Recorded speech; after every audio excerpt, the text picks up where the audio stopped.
जैसे जैसे चुनाव नजदीक आते जा रहे हैं, नेताओं का आरोप प्रत्यारोप का दौर तेज होता जा रहा है। अजमेर के पीसांगन में सीएम वसुंधरा पहुंची थी बीजेपी उम्मीदवार का समर्थन करने के लिए। भाषण शुरू किया तो कांग्रेस पर हमलावर हो गई। महारानी ने मंच से तंज कसते हुए कह दिया कि कल तक जो लोग मेरे झुकने का मजाक उड़ाते थे, वही आज दर दर माथा टेक कर दुआ मांग रहे हैं। तो कभी पूछते हैं मेरे से कि मैं झुकती क्यों नहीं, कैसी झुकी, क्यों मैंने हाथ जोड़े हमारे राष्ट्रीय अध्यक्ष के सामने। अरे सबकी संस्कृति है, आप लोग सब जानते हो कि हम अपने बड़ों के सामने अगर नहीं झुकेंगे तो कब झुकेंगे। आप लोग नहीं पढ़ते अपने बड़ों के पैर। प्रधानमंत्री हमारा है सबसे बड़ा, उसके सामने झुकेंगे। हमारा राष्ट्रीय अध्यक्ष है, हमारे 80 लाख लोग जो उस पार्टी के अंदर जुड़े हुए हैं, उसका मुखिया है, उसके सामने झुकेंगे। और हमारे प्रदेश अध्यक्ष हमारे प्रदेश को संभालने वाले हैं, उनके सामने झुकेंगे।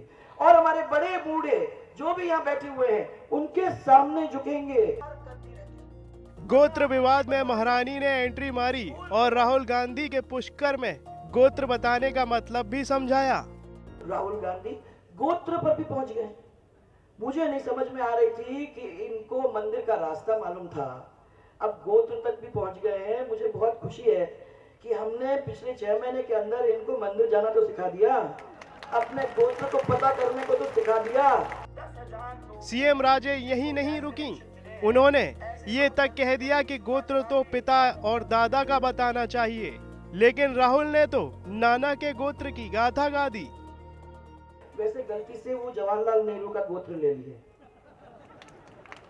अपने बाप का लेना तो पड़ता है, ये आपको सबको मालूम है, परंतु जवाहरलाल नेहरू का गोत्र पर रास्ते पे आ गए, जा रहे हैं उसी रास्ते पे। मुझे लगता है कि कुछ ही दिन के अंदर थोड़ी सी और समझ आ जाएगी, तो फिर ये चीज भी समझ जाएंगे। कांग्रेस और बीजेपी के नेता कभी मंदिर में जाकर पूजा करते हैं तो कभी मजार पर माथा टेकते हैं, क्योंकि इनके लिए ये तो चुनावी मुद्दा बन गया है। रोटी, कपड़ा और मकान जैसे मुद्दे को कहीं गुम ही हो गए हैं। 11 दिसंबर को पता चल ही जाएगा कि कौन सी पार्टी पर ऊपर वाला मेहरबान होगा।